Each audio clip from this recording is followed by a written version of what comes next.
In the long history of anime, many great studios have risen to the top of what has become one of the world's leading sources of entertainment.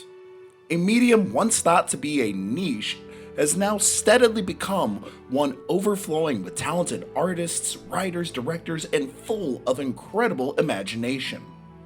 However, when it comes to filmmaking, one studio has long cemented its place atop the pantheon of industry titans. This video is the first of a three-part series going over the studio's history, films, and people behind the magic as the studio formerly known as Top Craft, Studio Ghibli. Without further ado, I'm Summers with Baka To Basics, and this is a brief look into the history behind Studio Ghibli. When talking about Studio Ghibli, you first need to look into its predecessor, Topcraft, founded in 1972 by former Toei Animation staff members, most notably Toru Hara. In the beginning, the studio was most notable for collaborating in a partnership with the Rankin Bass Group, helping bring to life the 1976 standalone sequel to Frosty the Snowman, titled Frosty's Winter Wonderland, 1977's The Hobbit, and the 1982 adaptation of The Last Unicorn. Alongside these were contributions to the original Thundercats series, The Smurfs, and various episodes of Lupin III Part 2. However, the studio's greatest achievement came from within, as an adaptation from its own Hayao Miyazaki's manga, Nausicaa of the Valley of the Wind, wowed audiences and gained great praise for its stunning animation.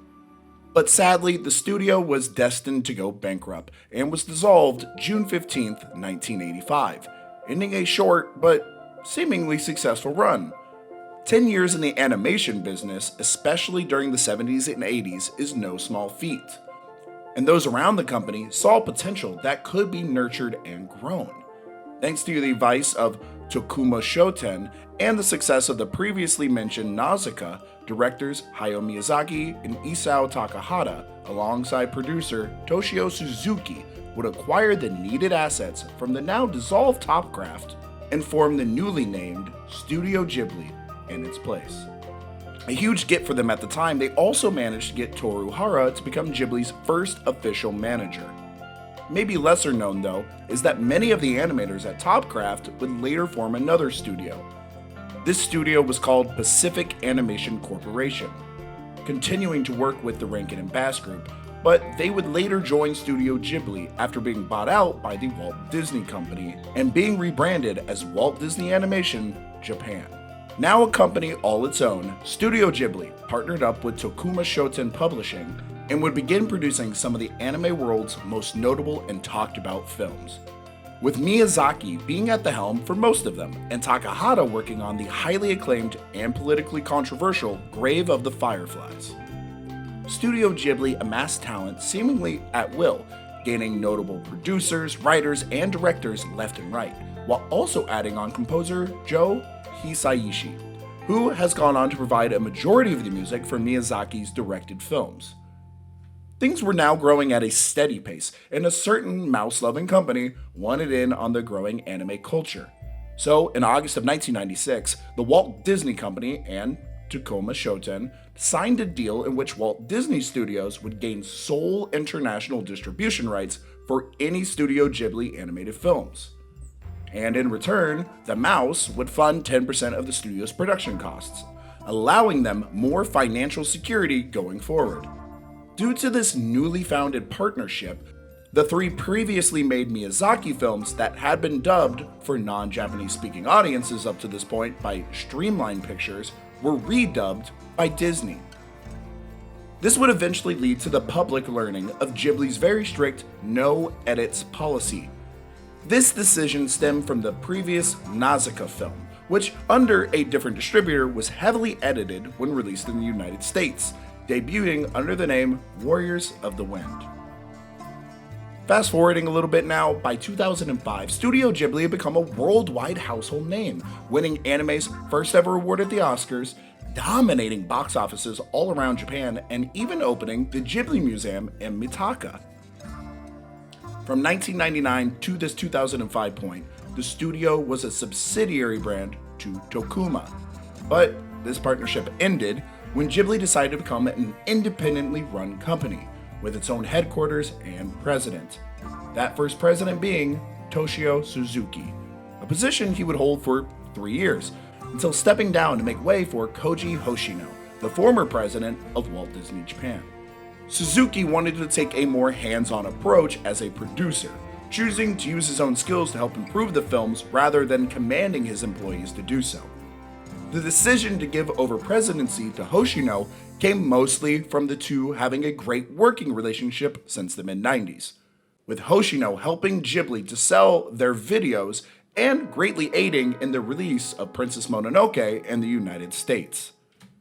During this time, film production was steady at Studio Ghibli, but we now are going to begin to see a change of the guard, so to speak.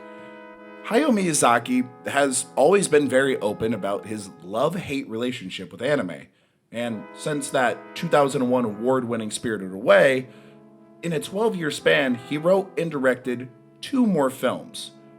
Then, on September 1st, during a press conference in Venice, he confirmed his retirement from film.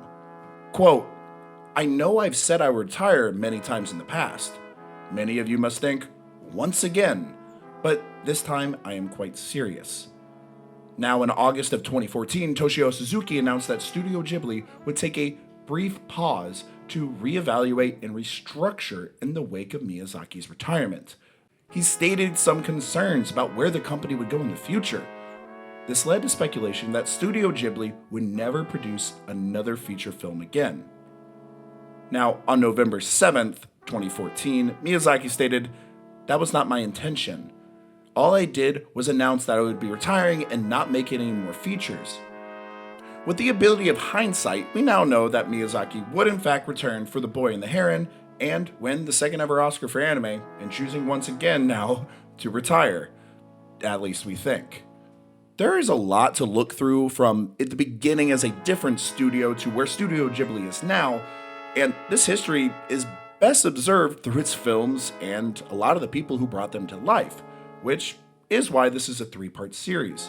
So we will be talking about the films and everyone who was a part of that in those videos, but for this section I just wanted to quickly go over a couple of notes about Studio Ghibli the company and some of the accomplishments it has achieved, while also going over streaming rights. Prior to 2019, Studio Ghibli never made any of its films available digitally. They had a strong belief that the physical media and theater-based events would allow them to keep their films in the purest form possible. Disney, already having a great working relationship with Studio Ghibli, of course tried to make the deal happen with them, but it never came to fruition. So in 2019, HBO Max, now just Max, acquired exclusive streaming rights to the Ghibli catalog in the United States as a part of a deal with G Kids. Then in 2020, Netflix announced that they would have exclusive streaming rights in all regions it operated except the US, where it still had rights to The Castle of Cagliostro and Mary and the Witch's Flower. What these deals excluded, though, was Grave of the Fireflies. Unlike most of the other films, which were published by Tokuma Shoten, Grave of the Fireflies was produced and is owned by Shin Chosha, which also had published the story it was based on, and as such fell into a different rights holding group. Going into the music side of Studio Ghibli films, the previously mentioned Joe Hisaishi has been creating music for Miyazaki's films for over 30 years.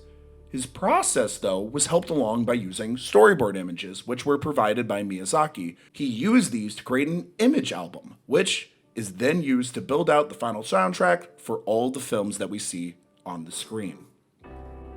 Couple more quick hitters here. In November of 2022, the Studio Ghibli themed amusement park known as Ghibli Park opened to the public, and alongside the museum was used as a way for people to see the beautiful works the studio had produced over the years.